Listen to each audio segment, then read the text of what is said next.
Bismillahirrahmanirrahim. Assalamualaikum warahmatullahi wabarakatuh.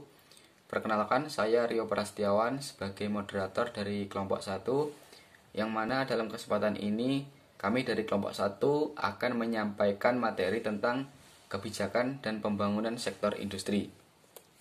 Dalam materi yang akan kami sampaikan yaitu tentang kebijakan dan pembangunan sektor industri, ada poin-poin yang nantinya akan kami sampaikan, yaitu yang pertama pengertian industri, kemudian klasifikasi industri, konsep dan tujuan industrialisasi, faktor pendorong industrialisasi, pola pengembangan industrialisasi, pengukuran daya saing industri, kemudian data industri di Indonesia, strategi dan kebijakan pembangunan sektor industri, dan studi kasus.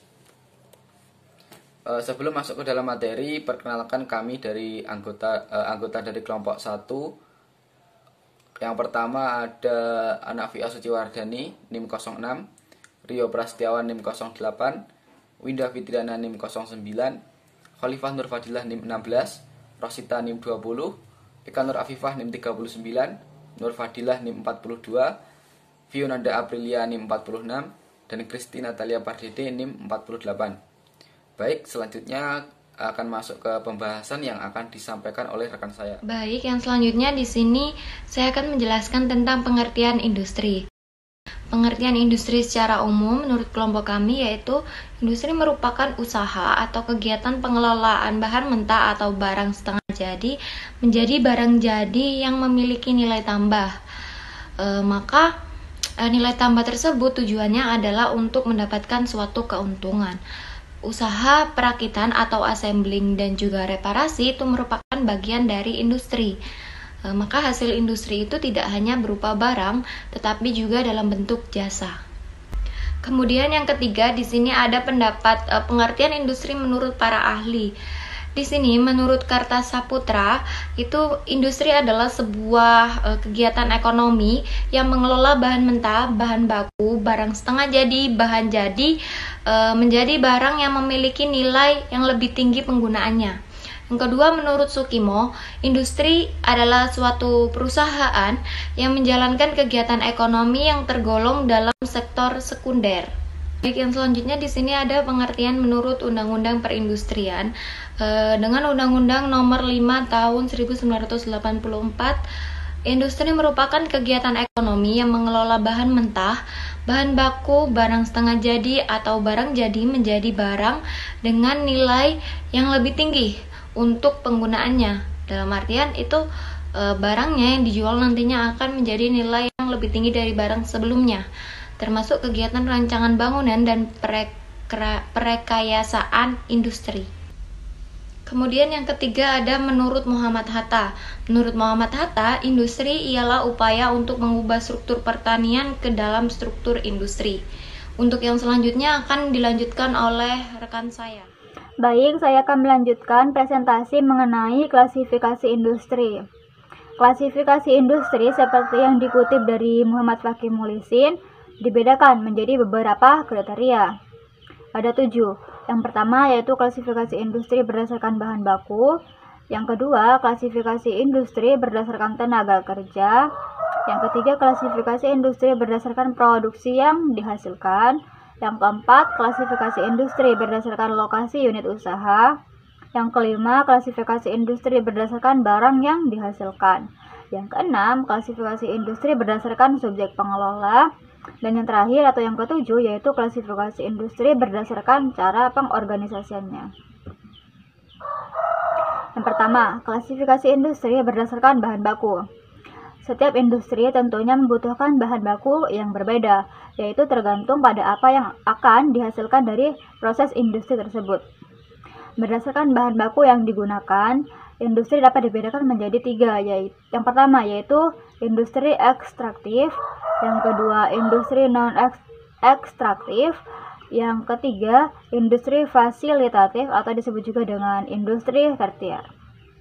Industri ekstraktif yaitu industri yang bahan bakunya diperoleh langsung dari alam, misal industri hasil pertanian, industri hasil perikanan, dan industri hasil kehutanan. Yang kedua, industri non-ekstraktif, yaitu industri yang mengolah lebih lanjut hasil-hasil industri lain. Misal, industri kayu lapis, industri permetalan, dan industri ikan. Yang ketiga, industri fasilitatif atau disebut juga dengan industri tersier adalah kegiatan industrinya dengan menjual jasa layanan untuk keperluan orang lain, misalnya perbankan, perdagangan, angkutan, dan pariwisata. Yang kedua, klasifikasi industri berdasarkan tenaga kerja. Berdasar jumlah tenaga kerja yang digunakan, industri dapat dibedakan menjadi 4. Yang pertama, yaitu industri rumah tangga. Yang kedua, industri kecil. Yang ketiga, industri sedang. Dan yang keempat, industri besar. Untuk industri rumah tangga, yaitu industri yang menggunakan tenaga kerja kurang dari 4 orang. Ciri dari industri ini yaitu memiliki modal yang sangat terbatas. Tenaga kerja berasal dari anggota keluarga dan pemilik atau pengelola industri biasanya kepala rumah tangga itu sendiri atau anggota keluarga lainnya. Misalnya industri anyaman, industri kerajinan, industri tahu tempe, dan industri makanan ringan. Yang kedua, industri kecil, yaitu industri yang tenaga kerjanya berjumlah sekitar 5-10 orang. Ciri dari industri kecil ini adalah memiliki modal yang relatif kecil. Tenaga kerjanya berasal dari lingkungan sekitar atau masih ada hubungan saudara, misalnya industri genteng, industri bata, dan industri pengolahan rotan. Yang ketiga yaitu industri sedang.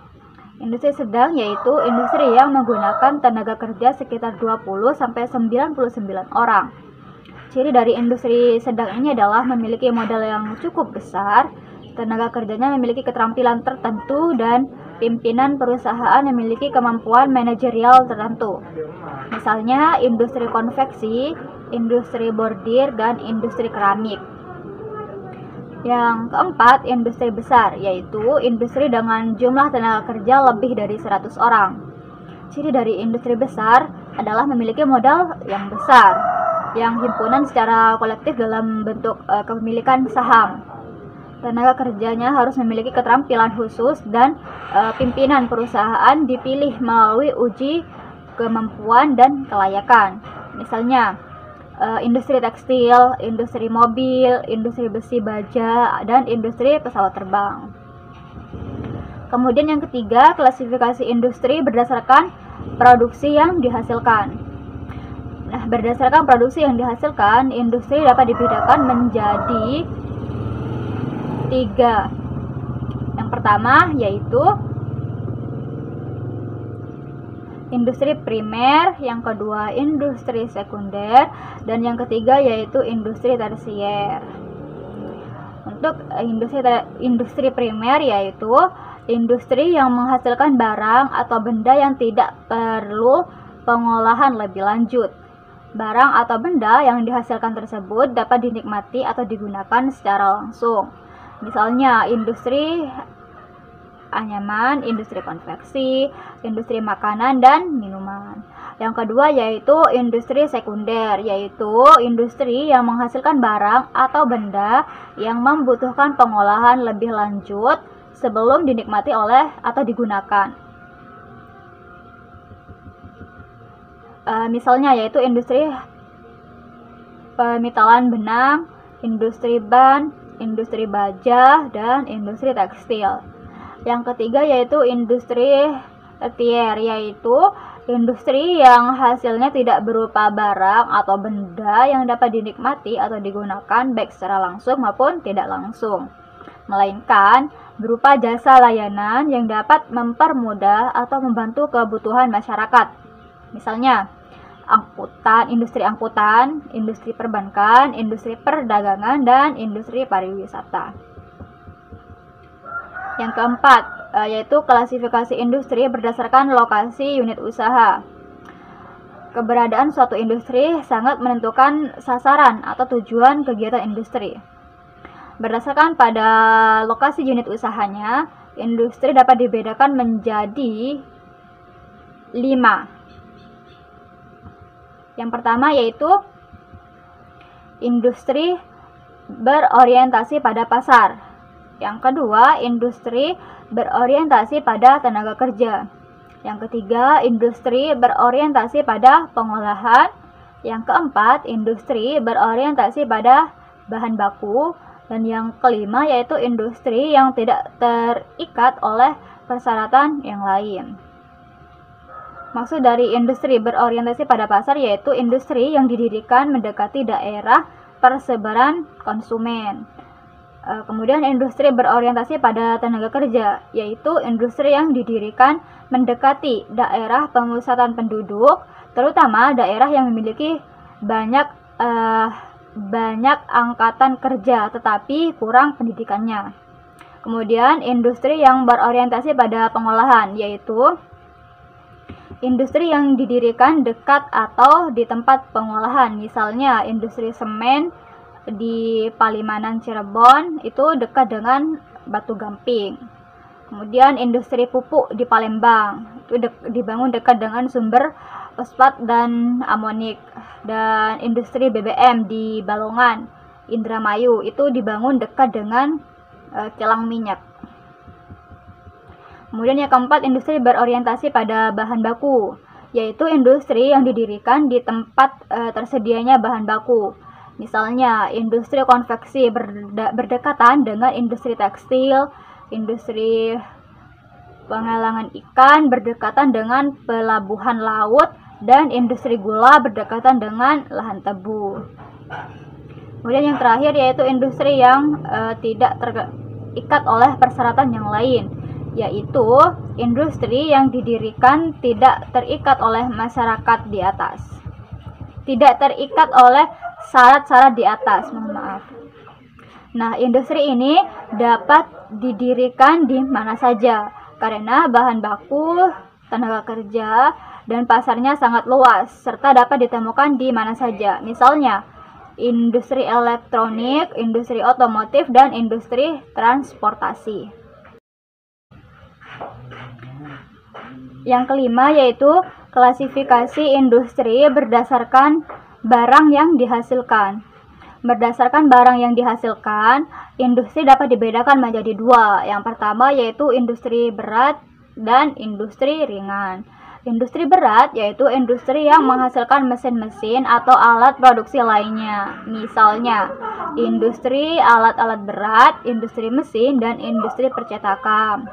Yang kedua yaitu industri ringan. Industri ringan yaitu industri yang menghasilkan barang siap pakai untuk dikonsumsi. Misal, industri obat-obatan, industri makanan, dan industri minuman. Yang keenam yaitu klasifikasi industri berdasarkan subjek pengelola. Nah, berdasarkan subjek pengelolanya, industri dapat dibedakan menjadi dua. Yang pertama yaitu industri rakyat dan industri negara. Industri rakyat yaitu industri yang dikelola dan berupa milik rakyat, misalnya industri meubeler, industri makanan ringan, dan industri kerajinan. Yang kedua yaitu industri negara. Nah, industri negara yaitu industri yang dikelola dan merupakan milik negara yang dikenal dengan istilah BUMN. Misalnya industri kertas, industri pupuk, industri baja, industri pertambangan, industri perminyakan, dan industri transportasi. Yang terakhir yaitu klasifikasi industri berdasarkan cara pengorganisasiannya. Nah, cara pengorganisasian suatu industri itu dipengaruhi oleh beberapa faktor seperti modal, tenaga kerja, produk yang dihasilkan, dan pemasarannya. Nah, berdasarkan cara pengorganisasiannya, industri dapat dibedakan menjadi tiga. Yang pertama yaitu industri kecil, yang kedua industri menengah, dan yang ketiga yaitu industri besar.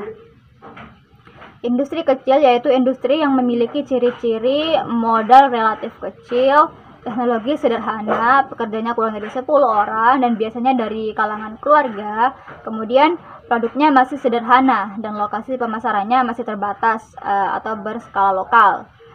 Contohnya industri kerajinan dan industri makanan ringan. Yang kedua yaitu industri menengah. Industri menengah yaitu industri yang memiliki ciri-ciri modal relatif besar, teknologi cukup maju, tetapi masih terbatas pekerja. Pekerjanya antara 10 sampai 200 orang.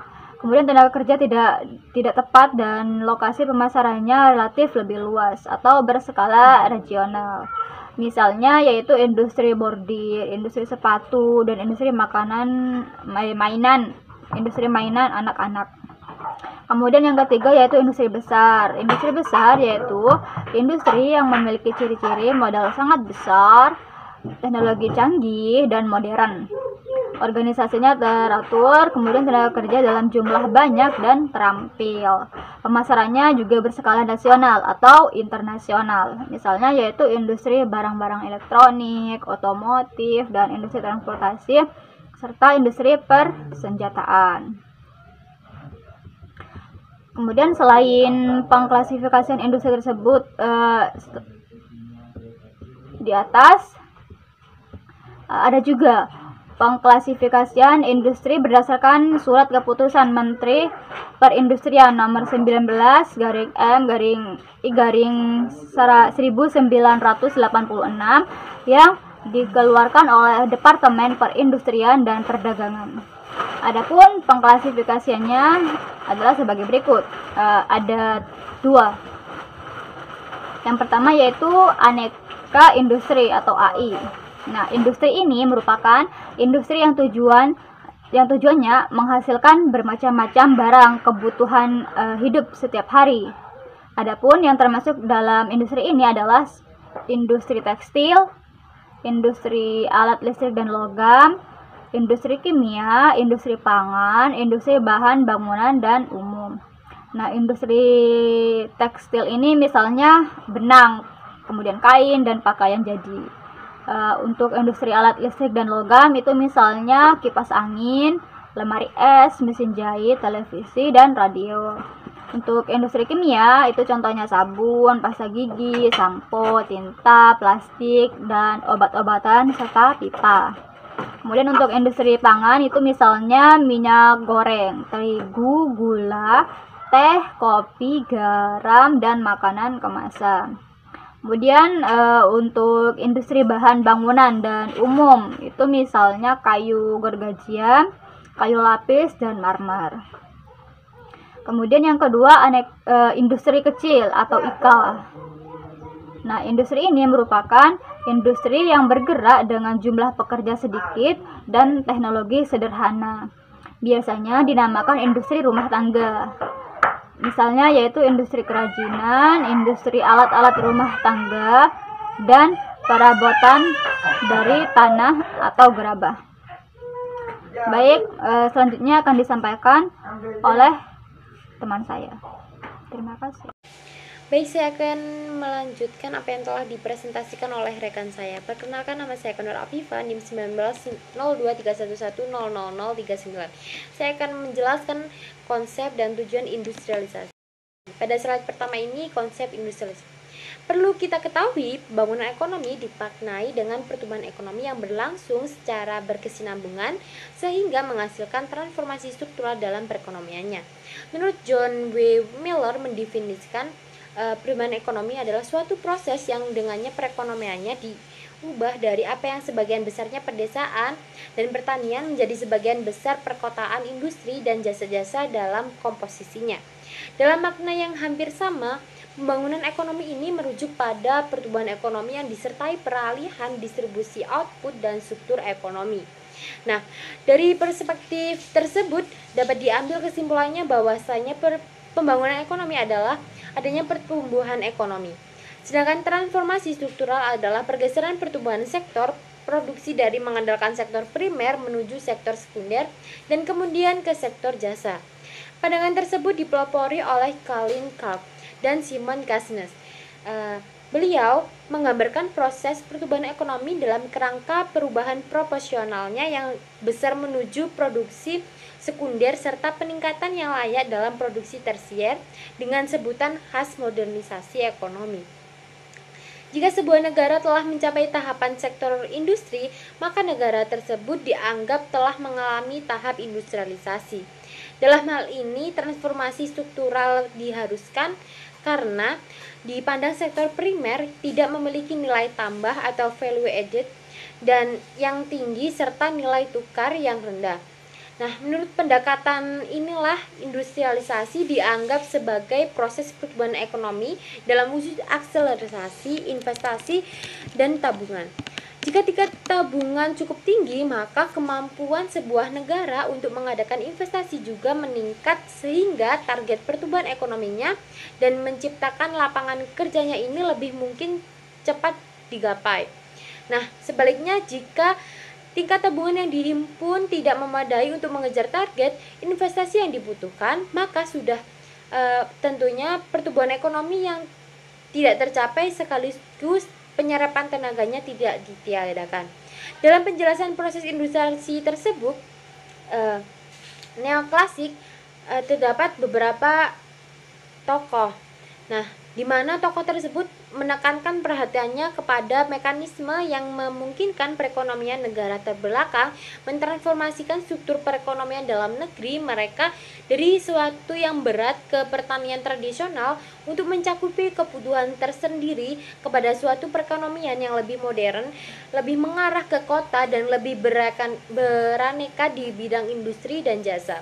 Jadi model neoklasik yang lebih memusatkan bagaimana mekanisme perubahan struktural tersebut terjadi. Untuk itu, analisa yang sering dipakai kebanyakan ini menggunakan teori neoklasik dengan harga dan alokasi sumber daya serta model-model ekonometrik. Dalam sudut pandang ini, yang terpenting dari sebuah industrialisasi bukannya pergeseran aktivitas ekonomi maupun jumlah investasi yang berhasil diakumulasikan, tapi melainkan yang lebih ditekankan adalah apakah pada saat yang bersamaan faktor-faktor lain yang terlibat dalam proses tersebut juga ikut bergeser. Faktor-faktor tersebut meliputi tenaga kerja, modal, dan kontribusinya terhadap pendapatan nasional. Nah, pada dekade tahun 1980-an ini, pandangan mengenai pemaknaan industrialisasi di atas mendapatkan kritik dari John Robinson, pakar ekonom dari Cambridge University, dan Cohen dan Simpson, ekonom dari California University. Ketiganya mengemukakan argumentasi bahwa transformasi ekonomi hendaklah dipahami dan diinterpretasikan bukan hanya dalam konteks pergeseran struktural dari sektor pertanian ke sektor manufaktur dan kemudian ke sektor jasa. Nah, tahap-tahapan transformasi inilah hendaklah dipahami dalam pergeseran proses dinamika yang terjadi dalam sektor pertanian dan sektor-sektor pendukungnya. Dan kegiatan-kegiatan pendukung inilah hendaknya dilihat apakah mempunyai kaitan dengan sektor pertanian. Secara spesifik, ekonom Cambridge ini tersebut mengatakan bahwa sektor pertanian sebagai fondasi pembangunan dari sektor industri sebagai motor pembangunan dengan saling berkaitan yang sangat kukuh. Sebagai motor pembangunan, sektor industri merupakan offshoot dari sektor pertanian. Pandangan terakhir ini sangat cocok dan memadai untuk melihat dari studi kasus Indonesia yang mengingat karakteristik potensi sektor basis yang dimiliki yakni sektor pertaniannya. Dengan economic endowment di sektor pertanian, maka seharusnya industrialisasi yang dijalankan distimulus disasarkan pada sektor tersebut sehingga tidak akan mengganggu kinerjanya. Jadi model industrialisasi ini ditempuh maka dua hal terpenting segera akan dicapai. Di satu sisi akan diperoleh tingkat pertumbuhan ekonomi yang memadai dan di sisi lainnya jumlah tenaga kerja yang dapat terlibat dalam proses industrialisasi ini sangat banyak. Dengan begitu adanya proses industrialisasi yang diakselerasi di Indonesia tidak akan menimbulkan banyak masalah seperti yang terjadi di banyak negara. Misalnya pengangguran dan ketimpangan pendapatan. Di samping konsep-konsep di atas, para ekonom sendiri memiliki kesepakatan-kesepakatan mendasar guna mengetahui kecenderungan telah terjadinya proses industrialisasi di suatu negara. Nah, dalam model konvensional tersebut, karakteristik industrialisasi biasanya diukur dengan 5 indikator. Yang pertama, pertumbuhan ekonomi meningkat melebihi pertumbuhan penduduk. Yang kedua, share sektor primer menurun. Dan yang ketiga, share sektor sekunder meningkat. Dan yang keempat, share sektor jasa lebih kurang konstan sehingga sebuah negara menjadi negara industri baru. Dan yang terakhir yakni konsumsi pangan menurun. Implikasi di sisi produksi peran sektor primer berkurang dan di sudut permintaan peran faktor konsumsi berkurang. Dalam konsep sejarah pembangunan ekonomi, konsep industrialisasi ini berawal dari revolusi industri pertama pada pertengahan abad ke-18 yang terjadi di Inggris, yang ditandai dengan penemuan metode baru untuk permintaan dan penemuan kapas yang menciptakan spesialisasi dalam produksi, serta peningkatan produktivitas dari faktor produksi yang digunakan. Nah, akar intelektual kebijakan dari industrialisasi ini yang dikendalikan negara sesungguhnya terletak pada abad ke-18 yang sudah dijelaskan ini, yang memiliki mazhab merkantilis dan historis. Nah, pada perubahan menjadi ideologi independensi ekonomi ini yang menghendaki peningkatan posisi negara serta titik berat pada industrialisasi sebagai wahana bagi integrasi nasional. Nah, pasca Perang Kedua ini, retorika nasionalisme dunia ketiga dalam waktu singkat dikaitkan pada tujuan pembangunan industrialisasi. Industrialisme menjadi unsur utama dalam ideologi pembangunan nasional yang tersebar luas di negeri-negeri sedang berkembang. Nah, Indonesia sebagai negara berkembang juga tidak jauh dari industrialisasi tersebut. Semenjak pembangunan ekonomi dimulai secara terencana sejak tahun 1969. Nah, pendekatan yang digunakan Indonesia ini adalah strategi industrialisasi. Terdapat dua pertimbangan penting yang melandasi penggunaan strategi industrialisasi tersebut. Yang pertama, pada tahun-tahun tersebut negara-negara di seluruh dunia juga mengerjakan proyek industrialisasi di negaranya masing-masing dengan dukungan teori-teori pembangunan ekonomi yang memadai. Dan yang kedua, sejarah negara-negara yang telah berhasil memajukan ekonominya selalu melewati tahapan industrialisasi pada proses pembangunannya. Pada strategi inilah dianggap berhasil karena secara perlahan-lahan menggeser kegiatan ekonomi dari semula terkonsentrasi pada sektor primer menuju sektor sekunder. Nah, dapat dikatakan bahwa industrialisasi ini sebagai transformasi struktural dalam suatu negara. Oleh sebab itu, proses industrialisasi ini dapat didefinisikan sebagai proses perubahan struktur ekonomi di mana terdapat kenaikan distribusi sektor dalam permintaan konsumen, PDB, ekspor, dan kesempatan kerja. Nah, tujuan industrialisasi. Nah, sejarah ekonomi di dunia menunjukkan bahwasanya industrialisasi ini merupakan suatu proses interaksi antara pengembangan teknologi, inovasi, spesialisasi, produksi, dan perdagangan antara negara yang bertujuan meningkatkannya pendapatan masyarakat yang mendorong perubahan struktur ekonomi di banyak negara dari yang tadinya berbasis pertanian menjadi berbasis industri. Nah, pengalaman di hampir semua negara menunjukkan bahwasanya industrialisasi ini sangat perlu dikarenakan menjamin pertumbuhan ekonomi dalam jangka panjang.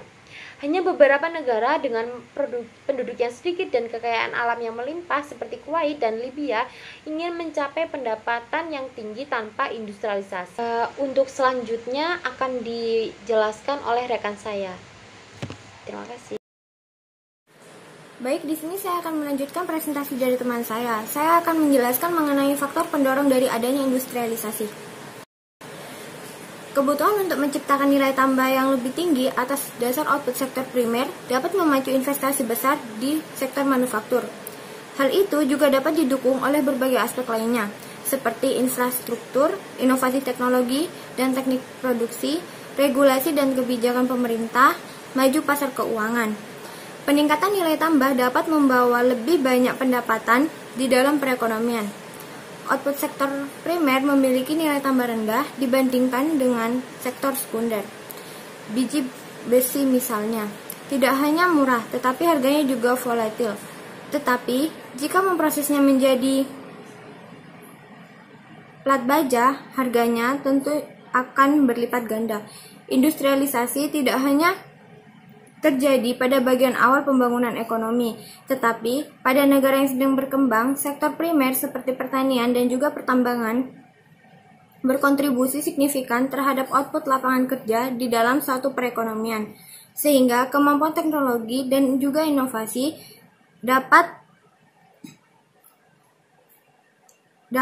lebih canggih ke depannya, maka dapat memungkinkan bahwa produktivitas akan menjadi lebih tinggi dan juga produktivitas akan semakin lebih banyak atau beragam.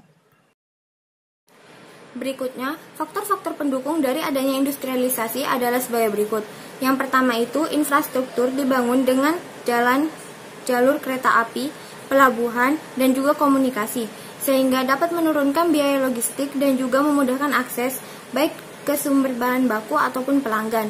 Yang kedua, pembagian kinerja dan spesialisasi diperkenalkan perusahaan membagi sistem produksi yang kompleks menjadi berbagai atas dan pekerjaan yang lebih spesifik. Dikombinasikan dengan mekanisme, itu memungkinkan peningkatan produktivitas pekerja secara signifikan. Yang ketiga, pemerintah akan memperkenalkan kebijakan dan juga peraturan yang ramah akan investasi. Hal itu bertujuan untuk menarik lebih banyak investasi di sektor manufaktur, baik oleh investor domestik maupun asing. Contohnya yaitu dengan memberikan subsidi, menawarkan keringanan pajak. Dan yang terakhir itu pasar keuangan. Pasar keuangan dapat berkembang semakin maju, sehingga pengusaha dapat menjadi lebih mudah untuk mengumpulkan dana yang dibutuhkan untuk mendirikan perusahaan atau ekspansi bisnis. Mereka dapat mengakses dana yang lebih murah dan lebih berlimpah. Selanjutnya akan dijelaskan oleh teman saya. Untuk pembahasan yang selanjutnya yaitu poin kelima, yaitu tentang pola pengembangan industrialisasi. Nah, di pola pengembangan industrialisasi ini terdapat dua jenis pola. Itu yang pertama ada pola substitusi impor, kemudian yang kedua ada pola orientasi ekspor. Pola substitusi impor atau strategi orientasi ke dalam ini merupakan suatu cara bagi sebuah negara itu untuk mengembangkan industri dalam negerinya dengan cara mengurangi impor dan mendorong struktur industri dalam negeri. Jadi tujuan dari substitusi impor ini adalah untuk melindungi, memajukan dan menguatkan industri domestik atau yang ada di dalam negeri. Nah, dalam strategi pembangunannya substitusi impor ini menggunakan beberapa instrumen. Yang pertama itu menggunakan tarif. Dengan tarif ini yaitu penetapan tarif terhadap barang impor. Untuk mengurangi impor tentunya akan dikenakan tarif yang lebih tinggi. Kemudian yang kedua juga menggunakan kuota.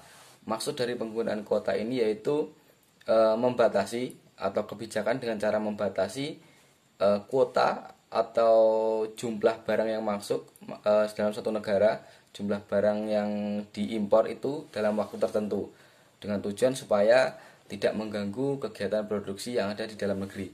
Kemudian yang ketiga yaitu dengan nilai tukar. Kebijakan dengan nilai tukar ini yaitu dengan mengelola nilai tukar mata uang yang ada di dalam negerinya sendiri. Nah, ini untuk menurut Grabowski ini ada dua tahap dalam substitusi impor. Tahap pertama itu memproduksi barang manufaktur sederhana untuk barang-barang yang dikonsumsi, misalnya pakaian, tekstil, dan pengolahan makanan. Kemudian yang kedua, tahap kedua yaitu dengan melindungi perusahaan domestik yang memproduksi berbagai barang modal untuk dan pada teknologi. Misalnya yaitu produk konsumsi tahan lama, barang setengah jadi, maupun barang modal. Untuk selanjutnya yaitu pola yang kedua, yaitu pola orientasi ekspor. Pola orientasi ekspor atau orientasi keluar ini merupakan suatu pola pengembangan jenis-jenis industri yang mana akan menghasilkan produk-produk untuk diekspor. Jadi di dalam pola orientasi ekspor ini hampir kebalikan dari yang pertama tadi, bahwa di sini ditekankan atau diberikan keleluasaan untuk produk-produk dalam negeri ini untuk bisa ekspansi atau ekspor ke luar negeri. Nah, dalam strategi pembangunannya itu bisa menggunakan yang pertama pemberian subsidi ekspor. Subsidi ekspor ini ditujukan untuk memajukan ekspor supaya barang-barang yang ada di dalam negeri ini mampu bersaing di luar negeri. ini diberikan kepada kemudahan bisa berbentuk pembebasan pajak mungkin dengan cara pemberian fasilitas dan pengurangan biaya produksi. Kemudian yang kedua yaitu penetapan prosedur ekspor. Nah, di sini pemerintah mempunyai peran dalam memberikan kemudahan bagi pelaku ekspor atau eksportir untuk melakukan ekspor, melakukan alur ekspor ini dengan cara yang lebih mudah. Yang ketiga adalah dumping. Dumping ini merupakan suatu kebijakan penetapan harga barang ekspor itu lebih murah dibandingkan dengan harga barang yang ada di dalam negeri. Jadi harga barang yang ada di luar negeri itu dibuat lebih murah daripada harga barang yang ada di dalam negerinya sendiri. Biasanya untuk melakukan ini sebelumnya harus dikendalikan dulu harga yang ada di dalam negerinya. Kemudian selanjutnya yaitu diskriminasi harga. Diskriminasi harga ini merupakan penetapan harga yang berbeda atau harga ekspor barang itu ditetapkan secara berbeda untuk tiap negaranya. Jadi ada perbedaan antara negara satu dengan negara yang lain. Kemudian selanjutnya yaitu politik dagang bebas. Di politik dagang bebas ini memberikan keleluasaan atau kebebasan kepada mereka para pelaku usaha untuk melakukan ekspor maupun melakukan impornya.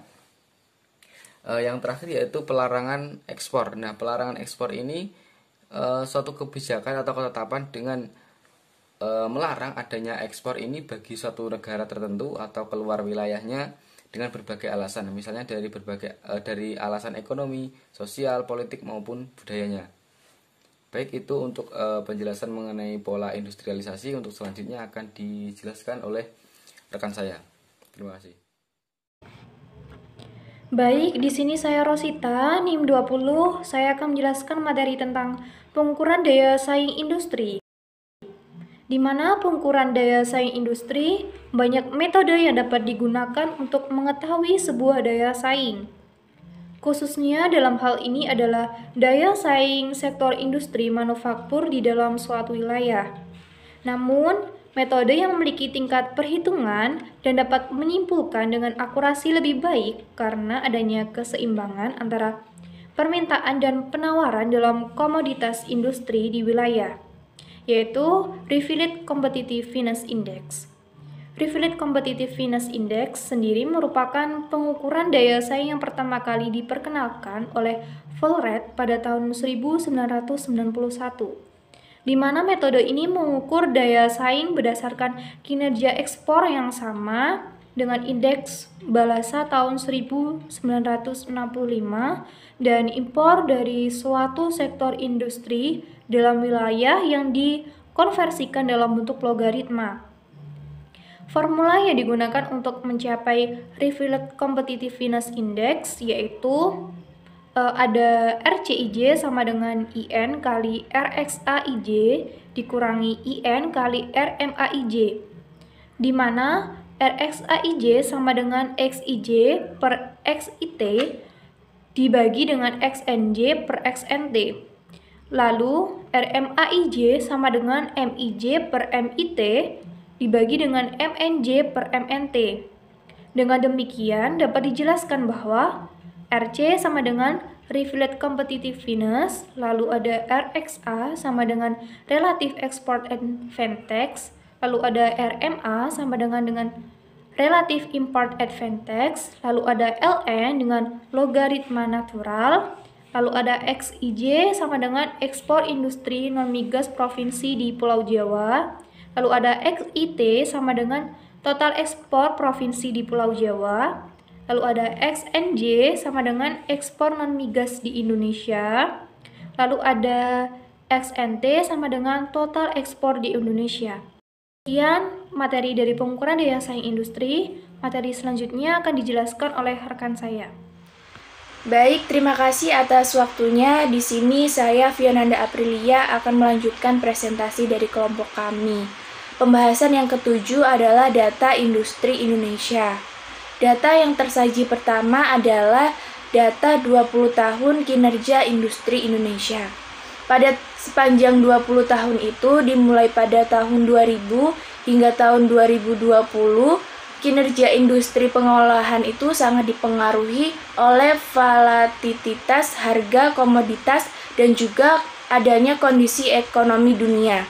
Dalam rangka untuk mengantisipasi gejolak ekonomi dan juga sosial akibat adanya kondisi eksternal yang terjadi pada saat ini. Sehingga diperlukan adanya upaya yang konkret dan yang segera, terutama untuk menjamin stabilitas harga dan penguasaan pasar domestik. Data yang tersaji kedua adalah data pertumbuhan produksi industri manufaktur di triwulan ketiga pada tahun 2019.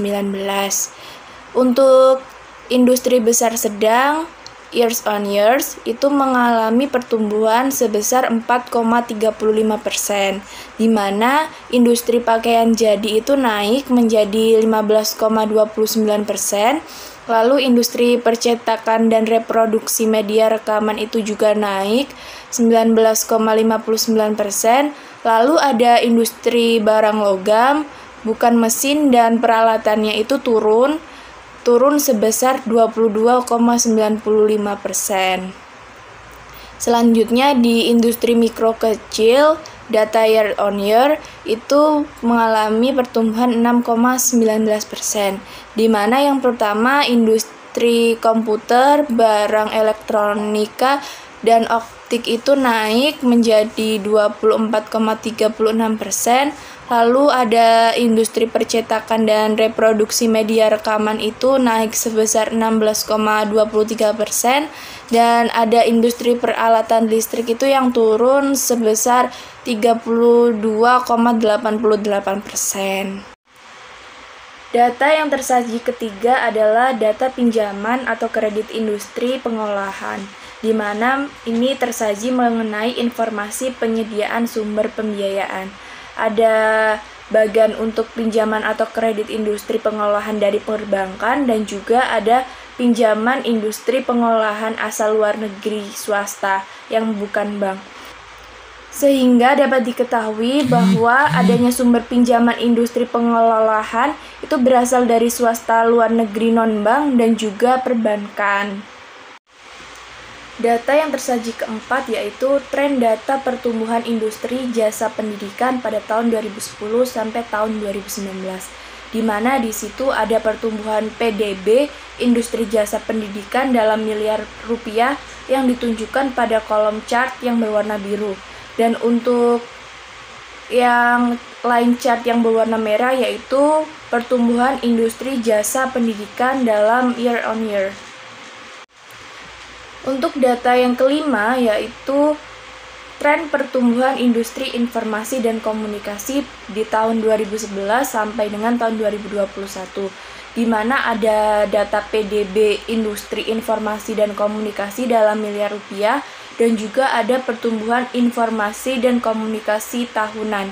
Untuk PDB industri informasi dan komunikasi dalam miliar rupiah itu disajikan di kolom chart yaitu yang berwarna biru. Untuk pertumbuhan informasi dan komunikasi tahunan itu di line chart yang berwarna merah. Untuk melihat pertumbuhan dari tren pertumbuhan industri informasi dan komunikasi. Itu saja yang dapat saya sampaikan mengenai data industri Indonesia. Selanjutnya akan dilanjutkan oleh rekan saya. Terima kasih. Baik, di sini saya akan menjelaskan strategi dan kebijakan pembangunan sektor industri, di mana sesuai dengan garis-garis besar haluan negara atau yang dikenal dengan GBHN, pemerintah menetapkan bahwa strategi pembangunan nasional dalam Repelita 1 adalah tujuannya untuk mewujudkan struktur ekonomi yang seimbang antara sektor industri dan juga pertanian. Artinya adalah bahwa pembangunan sektor industri itu dilaksanakan paralel dengan pembangunan pertanian.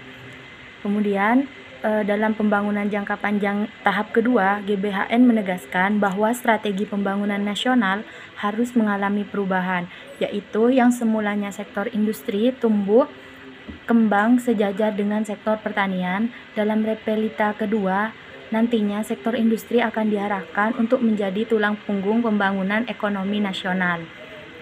Hal ini berarti bahwa sektor industri merupakan kekuatan utama dalam menopang pembangunan ekonomi nasional. Menurut aliran Salemba Group, pola pembangunan industri Indonesia hendaknya dilaksanakan atas kriteria keunggulan komparatif atau comparative advantage kriteria, yang artinya hanya subsektor industri yang mampu meningkatkan perekonomian nasional atau national foreign income yang seharusnya dikembangkan di Indonesia ini. Nah, sedangkan menurut grup perancang pembangunan dari BPPT lebih menekankan agar pembangunan industri Indonesia ini dikembangkan ke arah sektor industri yang berteknologi tinggi, sehingga menurutnya dengan menggunakan teknologi canggih, produk-produk Indonesia ini akan mampu bersaing di pasaran internasional. Nah, baik di bidang mutu maupun di bidang kuantitasnya juga. Kemudian dalam konsep yang dimaksud teknologi canggih itu terdiri dari yang pertama, siklus masa produknya itu pendek, kemudian memiliki daya saing yang kuat, sifat teknologinya itu cepat berubah. 4. Membutuhkan modal investasi yang sangat besar, kemudian full komputerisasi, artinya banyak menggunakan teknologi. Sedangkan menurut Hartato Group, strategi pembangunan industri di Indonesia seharusnya diarahkan pada sektor-sektor yang saling mengkait. Dalam kata lain, maksudnya adalah hanya sektor industri yang mempunyai kaitan antara sektor industri satu dengan industri yang lain yang seharusnya dikembangkan di Indonesia, sehingga dikenal dengan industri yang saling berkaitan. Selanjutnya, visi pembangunan industri nasional sebagaimana yang tercantum dalam Peraturan Presiden di tahun 2008 yang berisi tentang kebijakan industri nasional adalah Indonesia menjadi negara industri yang tangguh di tahun 2005 dengan visi antara tahun 2020 sebagai negara industri maju baru, karena sesuai dengan deklarasi di Bogor pada tahun 1995 antar para kepala negara APEC pada tahun tersebut, liberalisasi di negara-negara APEC harus sudah terwujud. Nah, di Indonesia sendiri harus mampu memenuhi beberapa kriteria dasar seperti yang pertama, memiliki peranan dan kontribusi tinggi bagi perekonomian nasional. Kedua, IKM memiliki kemampuan yang seimbang dengan industri besar. Ketiga, memiliki struktur industri yang kuat atau pohon industri lengkap dan dalam. Kemudian yang keempat, teknologi maju telah menjadi ujung tombak pengembangan dan penciptaan pasar. Kemudian yang kelima, telah menjadi jasa industri yang tangguh yang menjadi penunjang daya saing internasional. Kemudian yang keenam, telah menjadi daya saing yang mampu menghadapi liberalisasi penuh dengan negara-negara APEC. Untuk mewujudkan target-target tersebut, perlu adanya strategi di dalamnya. Yang pertama yaitu meningkatkan nilai tambah industri, yang kedua meningkatnya penguasaan pasar dalam dan luar negeri. Kemudian yang ketiga, kokohnya faktor-faktor penunjang pengembang industri. Yang keempat, meningkatnya kemampuan inovasi dan penguasaan teknologi industri yang hemat energi dan juga ramah lingkungan. Yang kelima, menguat dan lengkapnya struktur industri. 6. Meningkatnya persebaran pembangunan industri serta meningkatnya peran industri kecil dan menengah terhadap PDB.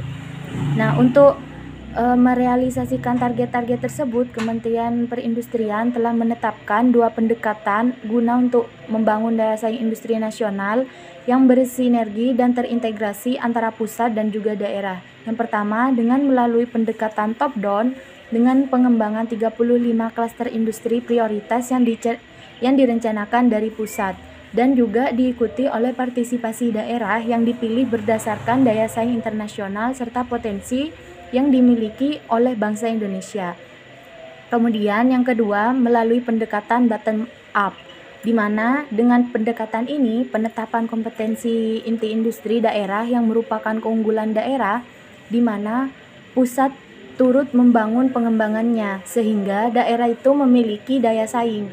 Pengembangan kompetensi ini di kompetensi intinya di tingkat provinsi disebut sebagai industri unggulan provinsi, dan di tingkat kabupaten atau kota disebut sebagai kompetensi inti industri kabupaten atau kota. Jadi untuk pendekatan kedua ini merupakan pendekatan yang didasarkan pada semangat otonomi daerah. Penentuan pengembangan industri melalui penetapan klaster industri prioritas dan kompetensi inti industri daerah sangat diperlukan untuk memberikan kepastian dan juga mendapatkan dukungan dari seluruh sektor di bidang ekonomi termasuk juga dalam perbankan.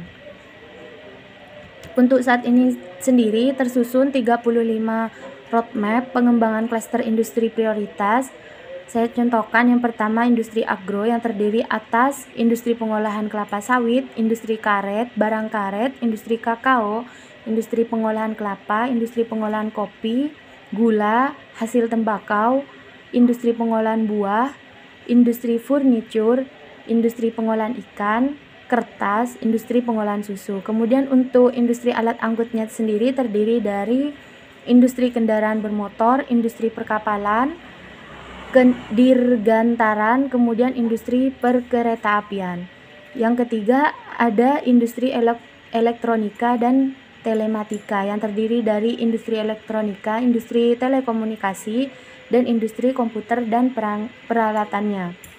Kemudian untuk basis industrinya, ada basis industri manufaktur yang mencakup industri material dasar, di mana bercabang menjadi industri besi dan baja, industri semen, industri petrokimia, dan industri keramik. Sedangkan untuk industri permesinan, ada di dalam manufaktur yang terdiri dari industri peralatan listrik dan mesin listrik, industri mesin dan peralatan umum. Sedangkan untuk industri manufaktur padat tenaga kerja, ada industri tekstil dan produk tekstil, dan juga industri alas kaki. Sedangkan yang kelima ada industri penunjang, industri kreatif dan kreatif tertentu, di mana industri ini terdiri dari industri perangkat lunak dan konten multimedia. Sedangkan cabangnya ada industri fashion, industri kerajinan, dan barang seni. Yang keenam ada industri kecil, menengah, dan tertentu, yang terdiri dari industri batu mulia dan perhiasan, industri garam rakyat, dan industri gerabah dan keramik hias, kemudian industri minyak atsiri, kemudian industri makanan ringan. Adapun untuk provinsi yang telah menyusun roadmap industri unggulan, itu ada 18 provinsi. Yang pertama ada Daerah Istimewa Yogyakarta, Sulawesi Tengah, Papua, Sumatera Barat, Sumatera Selatan, Lampung, Kalimantan Timur, Sulawesi Selatan, Gorontalo, Nusa Tenggara Timur, Nusa Tenggara Barat, dan ada Nanggroe Aceh Darussalam, Riau, Kepulauan Riau, Bangka Belitung, Kalimantan Barat, Sulawesi Tenggara, Sulawesi Utara. Sedangkan untuk kabupaten atau kotanya sendiri telah menyusun roadmap kompetensi inti industri kabupaten atau kotanya yang terdiri dari 5 kabupaten atau kota, yaitu Kota Pangkal Pinang, Kabupaten Luwu, Kabupaten Palopo, dan Kabupaten Maluku Tengah. Kemudian ada Kabupaten Maluku Tenggara, sementara kabupaten atau kota lainnya itu sedang mengalami proses pengkajian. Selanjutnya, saya Kristi Natalia Pardede, NIM 1902311000048, dan saya akan melanjutkan pembahasan kelompok kami mengenai studi kasus yang kami ambil dari Kementerian Perindustrian Republik Indonesia tahun 2021. Studi kasus mengenai pemerintah optimalkan peran industri pulihkan ekonomi nasional. Pemerintah memberikan perhatian terhadap sektor industri agar bisa menjalankan aktivitas sekaligus meningkatkan kinerjanya di saat pandemi COVID-19. Oleh karena itu, berbagai kebijakan dan stimulus diluncurkan sesuai kebutuhan pelaku usaha guna mengakselerasi pemulihan ekonomi nasional. Kementerian Perindustrian telah melakukan berbagai upaya strategis dalam rangka meningkatkan daya saing sektor industri agar bisa membangkitkan kembali perekonomian nasional di tengah masa pandemi. Bukti nyata sektor industri berperan penting terhadap jalannya roda perekonomian antara lain adalah konsistensi sumbangsihnya yang terbesar pada PDB nasional. Pada tahun 2020, kontribusi sektor industri pengolahan mencapai 17,89%. Selain itu, kinerja gemilang sektor industri tercermin pada capaian nilai ekspor dan investasi. Pada tahun 2020, ekspor sektor industri kontribusinya sebesar 80,30% dari total ekspor nasional, sedangkan nilai investasi sektor industri pada tahun 2020 sebesar 272,9 triliun, meningkat dibanding tahun 2019 yang mencapai 216 triliun. Adapun berbagai jurus jitu yang telah dikeluarkan Kemenprin dalam memacu pembangunan industri di tanah air, misalnya dengan memfasilitasi pembangunan kawasan industri. Hingga saat ini, Terdapat 128 kawasan industri yang sudah memiliki izin usaha kawasan industri dan telah beroperasi. Sementara itu, ada 38 kawasan industri yang saat ini masih dalam tahap konstruksi. Pengembangan kawasan industri atau KI adalah prioritas dalam RPJMN 2020-2024. Sebanyak 27 KI yang sebagian besar di luar Pulau Jawa, yaitu 14 KI di Sumatera, 6 KI di Kalimantan, 1 KI di Madura, 1 KI di Jawa, 3 KI di Sulawesi dan Maluku, 1 KI di Papua, serta 1 KI di Nusa Tenggara.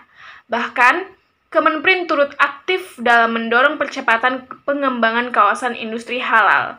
Upaya mendongkrak daya saing industri nasional juga dilakukan melalui penerapan peta jalan Making Indonesia.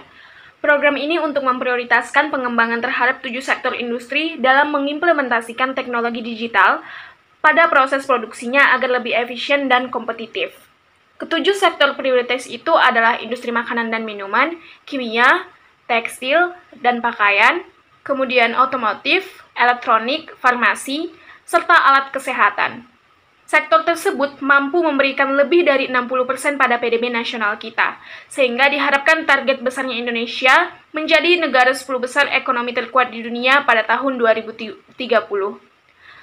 Dan guna mendorong akselerasi penerapan teknologi industri 4.0 pada sektor manufaktur di tanah air, Kemenprin juga telah menginisiasi pembangunan pusat inovasi dan pengembangan SDM industri 4.0.